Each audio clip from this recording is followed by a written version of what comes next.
la force des paroles. Alléluia. La force des paroles. Voilà donc le thème de ce matin. Beaucoup ne s'imaginent pas le caractère puissant que revêt une parole. Beaucoup ne s'imaginent pas le niveau ou le degré de puissance qu'une parole peut renfermer. Ou encore que des paroles peuvent renfermer dans la vie d'un être humain, n'est-ce pas, dans la vie d'une famille. Quelqu'un, c'est un penseur qui pouvait dire que ce qui fait la famille,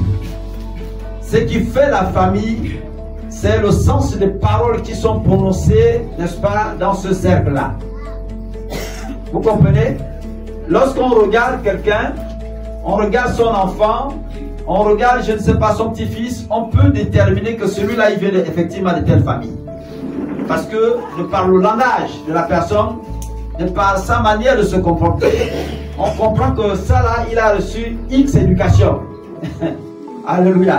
La parole, elle a une très grande puissance. C'est pourquoi, lorsque Dieu va parler à son serviteur, Josué, il ne va pas lui donner autre chose que la parole. Il dit que ce livre de la loi ne s'éloigne nullement de ta bouche. Médite-le nuit et jour, afin que tu réussisses dans tout ce que tu entreprendras. Alléluia. La parole. La parole a la capacité de pouvoir, n'est-ce pas, changer l'homme. Pendant que j'étais en train de lire ce passage que je vais vous donner tout à l'heure, effectivement, c'est là que je me suis retrouvé dans ce thème, celui de la parole. Un mot me revenait à l'esprit, tes paroles, tes paroles. Et à l'intérieur, n'est-ce pas, de ma personne, quelque chose m'amenait à regarder à l'importance de la parole. Et c'est pourquoi je vous en parle ce matin. L'importance de la parole. La parole est très importante dans la vie d'un enfant de Dieu. Oui, bien-aimé. Au-delà de tout ce que nous faisons, la parole est la chose la plus importante que nous pouvons garder. Elle a la capacité de nous guérir comme de nous détruire. La parole. La parole a la capacité de nous guérir comme de détruire. Lorsque nous prononçons une parole, elle a cette force à changer les hommes, ou une force à pouvoir détruire les hommes. C'est pourquoi nous devons faire attention dans tout ce que nous disons.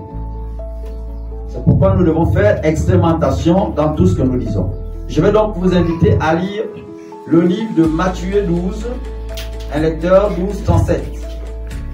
Matthieu 12, 37. Là, c'est le Maître Jésus lui-même qui dit, il dit, car par tes paroles, tu seras justifié, et par tes paroles également, tu seras condamné. Et comme je vous disais tantôt, l'une des paroles fortes qui me revenait à l'esprit, c'était tes paroles, par tes paroles, par tes paroles. Vous allez observer que dans ce tout petit paragraphe, il revient 2 fois de suite. Car par tes paroles, tu seras justifié. Et par tes paroles, tu seras condamné. Alléluia. C'est Jésus qui parle dans ce texte. Et il parle, n'est-ce pas, aux disciples qui l'écoutaient. Et il leur dit, les frères, s'il y a une chose que vous devez comprendre, c'est que par le canal de vos paroles, vous pouvez être justifié. C'est-à-dire que on peut tout de suite, n'est-ce pas, vous rendre justice. Dans ce sens que la justice peut vous condamner comme elle peut vous acquitter. Alléluia. On peut donc, par vos paroles, n'est-ce pas, vous mettre en prison comme, n'est-ce pas, vous sortir de prison. C'est pourquoi, en résumant, j'ai dit, ça peut te bénir comme te maudire par tes propres paroles. Malheureusement, beaucoup de personnes ne s'imaginent pas. Ne s'imaginent pas que les paroles ont la capacité de maudire ou de bénir. Alléluia. Beaucoup de mamans ou des femmes, n'est-ce pas, ne savent pas que leurs paroles ont la capacité de changer les journées de leur mari. Lorsque vous prononcez une mauvaise parole, au lever du jour, à l'endroit de votre mari, vous venez de maudire sa journée. Est-ce que vous comprenez? C'est-à-dire que vous allez vous rendre compte vous-même que ce n'est pas le même monsieur qui va rentrer le soir. Même s'il a obtenu son salaire là-bas, les petits gestes même qu'il avait l'habitude de faire, vous allez vous rendre compte que ça n'existe plus. C'est-à-dire qu'il rentre le soir avec un morceau de pain. Si tu as commencé à le larguer le matin, ah, quitte-moi là, tu me sers à quoi ici? Prenez une parole simple comme ça là. Tu me sers à quoi? Le gars va regarder, il dit, même le peu d'efforts que j'ai fourni là, c'est-à-dire les pains de 1000 fois que j'amène souvent même le soir là, donc ça là, ça ne sert à rien. Vous comprenez? À un moment donné, il ne rentrera plus avec le pain. Il va changer d'habitude, les 1000 fois il va mettre dans la bouche. Tout ça parce que tes paroles ont eu une force de transformation de manière négative dans la vie de ton mari. Alléluia. Je ne sais pas si Dieu parle à un homme ici. Amen. La plupart d'hommes et de femmes changent souvent parce que justement, les paroles de leur conjoint, de leur mari, n'est-ce pas, ou de leur femme, les affectent. Et parfois nous affectent négativement. Mais dites par exemple un homme, même si il est en permanence couché, vous le trouvez, vous partez au travail, vous venez, il est là, il fait, enfin, ce qu'on considère qu'il ne fait rien, etc. Mais si vous arrivez à l'encourager, par exemple, un matin pour dire, chérie, je sais que tu vas trouver du travail. Chérie, je sais que Dieu va te bénir cette journée. Alléluia. Amen. Vous allez vous rendre compte qu'il va faire un effort, effectivement, de trouver du travail. Alléluia. Amen. Mais si vous le prenez comme un bon à rien, c'est-à-dire que vous ne valorisez pas le minimum d'effort qu'il fournit, vous aurez également cette impression, et ça sera visible, que rien ne se passera dans votre foyer et il n'y aura pas d'effort de sa part. Parce que vous ne le boostez pas à aller l'avant de par vos paroles. Les paroles donc ont une capacité à pouvoir, n'est-ce pas, transformer négativement ou positivement les gens. Dès qu'un homme, n'est-ce pas, se retrouve blessé par des paroles, il est tout de suite amené soit à faiblir. Et la plupart du temps, les gens sont amenés à faiblir. Parce que justement, les paroles que vous avez prononcées à leur endroit, et surtout le matin, les paroles du matin, là, ça choque beaucoup. Alléluia. C'est un mauvais café que vous donnez au mari. Ou à la femme. Toi là, tu es là, tu me sers à quoi? Hein? Tu es là, tu me finis seulement l'argent. Tu ne veux pas, tu démissionnes. La société là, tu n'es pas la seule. Ça là, quand c'est comme ça là, ça dit que les habits que vous avez laissés là, pendant 2 jours dans la bassine, vous allez trouver ça sale. Parce qu'elle ne trouvera plus la force nécessaire de pouvoir laver vos vêtements. Alléluia. Elle ne trouvera plus la force nécessaire. Parce que vous ne considérez pas le peu d'efforts qu'elle fournit. Même dire merci, c'est un problème. Alléluia. En revanche, prononcer des paroles d'amour le matin. Chérie, oui. Oh, que Dieu bénisse ta journée. Chérie, oui. Je sais, ne t'en fais pas. Tu trouveras du travail. Chérie, oui. Est-ce qu'on peut faire le jardin ensemble? Alléluia. Vous savez qu'il y a parfois nous les hommes, là, il y en a qui ne se déterminent pas facilement. Hein? Il y a des hommes qui ont des caractères, des traits de caractère de femmes.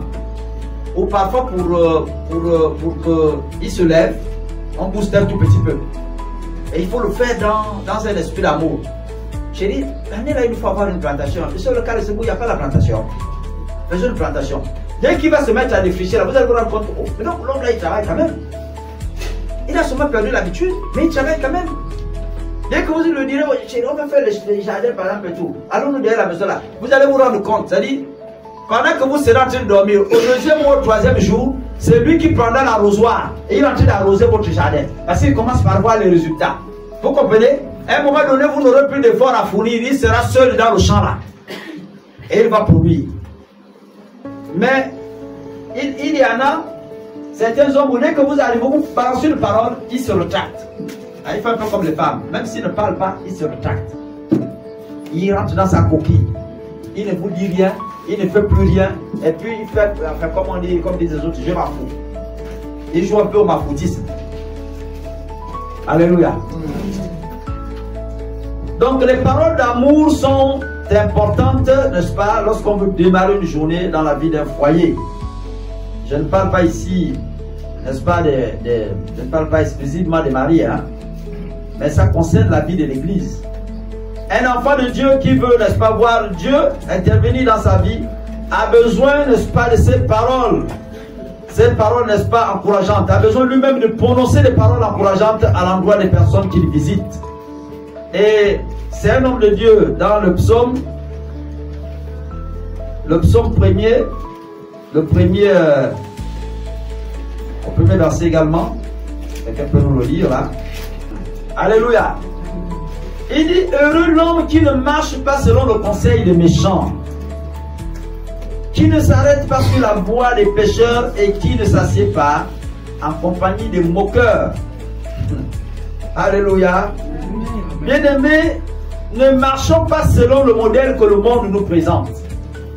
Beaucoup de personnes utilisent des paroles qu'ils entendent les autres prononcer. Comme ma copine a l'habitude de mater son mari avec des paroles blessantes, moi aussi je veux faire la même chose. Ne marchez pas selon le modèle que le monde vous présente. Le diable a réussi quelque chose d'extraordinaire dans ce monde, c'est d'amener les gens à croire que l'erreur n'est plus erreur et que la mort s'appelle résurrection. Au point où on leur a fait croire qu'après leur mort, ils vont se réincarner. En fait, ils ne mourront pas. Que les grands esprits comme eux ne meurent pas, ils vont réincarner. Certainement qu'ils iront désormais vivre aux États-Unis, ou peut-être qu'ils deviendront des serpents, ou qu'ils deviendront je ne sais pas qui. Mais l'enseignement que j'ai reçu moi de mon maître Jésus, n'est-ce pas, dit que c'est lui le méchant, il mourra. Et sa place sera dans les temps de feu. Il n'aura pas d'incarnation. La seule incarnation valable pour toi, ce sera la cendre. Alléluia. Amen. Et le diable a réussi à faire croire ça aux gens. Au point où vous allez vous rendre compte que malgré le fait qu'on enseigne l'évangile, le mal va toujours s'amplifier. Parce que le diable a intégré ça dans les esprits des autres. Et c'est le modèle que nous prenons. C'est-à-dire, c'est que l'autre fait, dès que tu vois que ça marche, tu ne sais pas comment la personne a fait ça. Peut-être qu'elle allait mettre l'homme là dans la bouteille. Et puis toi, tu vas vouloir reproduire ce modèle-là. Lui qui dit Amen, Amen, Amen, Amen aux paroles méchantes de sa femme-là, tu ne sais pas comment l'attacher. Il est dans un vieux village que tu ne connais pas le nom. Moi aussi, je ne connais pas le nom. Alléluia. Je voudrais donc que nous revenons, n'est-ce pas, au sujet de notre thème. Que nous gardons notre thème. Les méchants, contrairement à ce qu'on vous enseigne, ne ressusciteront pas. Lorsque vous croyez au plan du salut, contenu dans la parole de Dieu, les choses qui t'ont cloué pendant plusieurs années vont te relâcher. Quand vous croyez, n'est-ce pas, au salut, et même, n'est-ce pas, des paroles qui sont prononcées dans la parole de Dieu ici, là, les choses qui vous ont cloué pendant plusieurs années, là, ça va vous relâcher. Alléluia. Je vais être plus clair. En d'autres termes, il ne suffit pas de croire seulement. Il ne suffit pas de croire seulement pour être guéri. Est-ce qu'on se comprend? Il ne suffit pas de croire seulement pour être guéri.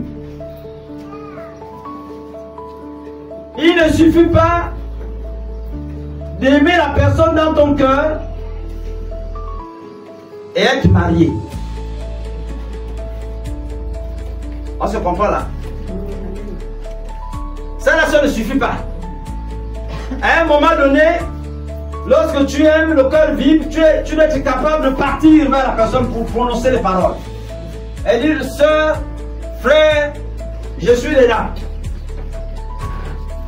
À partir de ce moment-là, vous allez bâtir quelque chose, si ça va dans le sens de la sœur ou du frère, ça, vous allez bâtir quelque chose de sérieux.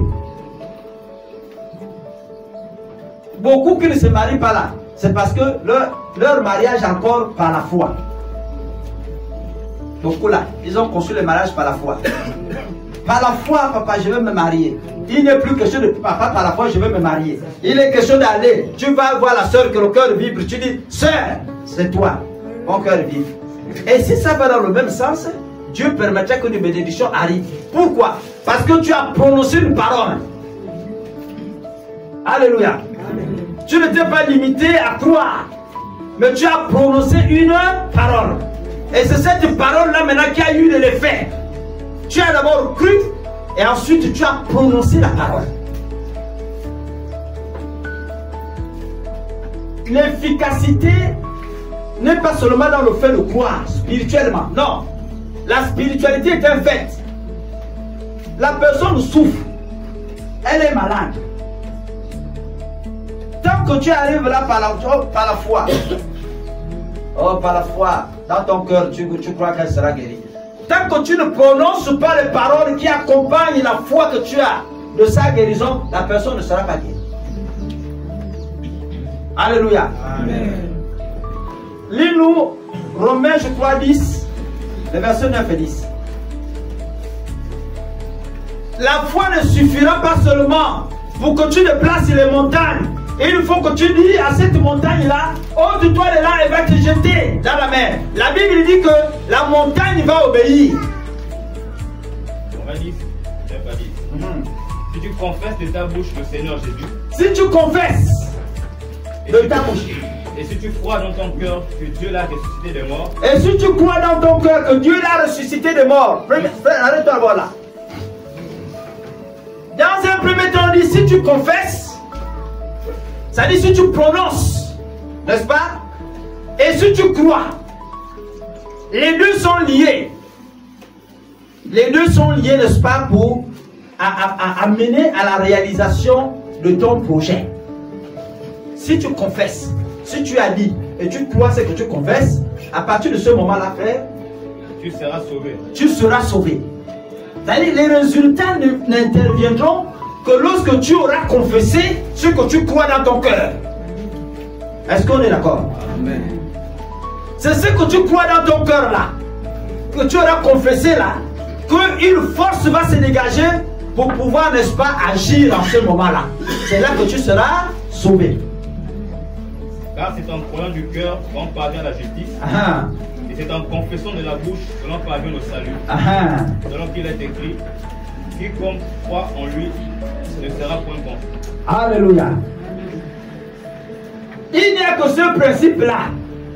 Les mariages par la foi, sur le plan spirituel, ça reste dans l'ombre, dans les ténèbres. Vous n'aurez pas de bague. Parce que la bague, elle est visible. Vous comprenez? Pour que le maire te mette ça. Désormais, vous êtes monsieur, dame. Ça là, pour que le maire te scelle ça, c'est un acte visible. Il faut que tu partes vers la soeur pour lui dire, moi je veux t'épouser, je veux que tu deviennes ma femme. C'est là où le maire, maintenant quand la soeur te dit, moi aussi, j'en demeure là-dedans. C'est là où tu te prends la bague. On pompe, pour la soeur aussi, on pompe. Là maintenant vous marchez comme ça là. Hein? La soeur qui s'est mariée, elle est où? Elle n'est pas encore arrivée. Elle est cachée.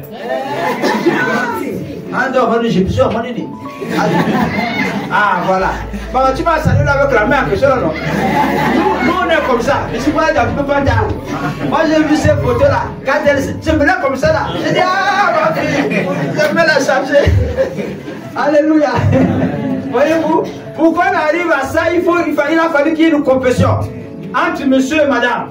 Chérie, il faudrait qu'on se marie. Moi je t'aime. Il y a longtemps qu'on est resté ensemble, il est temps qu'on concrétise le projet. Et quand la confession est faite, ça trouve également l'assentiment de la soeur ou de l'autre machin et tout, du frère, tout de suite, ça déclenche quelque chose. Ah mais ça, on faisait un programme. Commençons les cotisations. C'est là où maintenant le plan de Dieu rentre en exécution. C'est là où la bénédiction arrive. Donc il ne suffit pas seulement de croire pour arriver à la transformation. Alléluia. Pour être libéré, il faut également confesser. Il faut donc prononcer les paroles. Quand on parle de confession ici, il faut donc prononcer les paroles. La foi seule ne suffit plus pour pouvoir conduire vers le succès. Ça ne suffit plus. Il ne suffit pas d'avoir la foi pour guérir une maladie. Il faut prier, prononcer des paroles de guérison pour que la personne soit guérie. Alléluia. Amen. Il n'y a pas, n'est-ce pas, il n'y a pas de succès qui soit valable dans la vie d'un enfant de Dieu tant qu'il ne met pas à exécution la force de la parole. Nous tous là on a la foi. Chacun croit. Il y en a qui croient même aux singes, aux animaux, là, les serpents. Ils croient. Mais ça, c'est sans foi, lui. N'est-ce pas? Mais la plupart d'entre nous ici, nous croyons au Seigneur Jésus qui est capable de changer les choses. Mais pourquoi lorsque nous prions, à ce moment-là, ça dit que nous qui avons la foi, pourquoi on ne voit pas l'exécution ou la matérialisation, n'est-ce pas, la bénédiction de Dieu en ce moment dans nos différentes vies? C'est parce que nous n'exécutons pas le pouvoir de la parole. Alléluia. Amen. Si vous croyez que vous confessez ce que vous croyez, Dieu va vous donner, n'est-ce pas, de voir ce que vous avez dit. C'est là que Dieu va vous donner l'occasion de voir ce que vous avez dit là.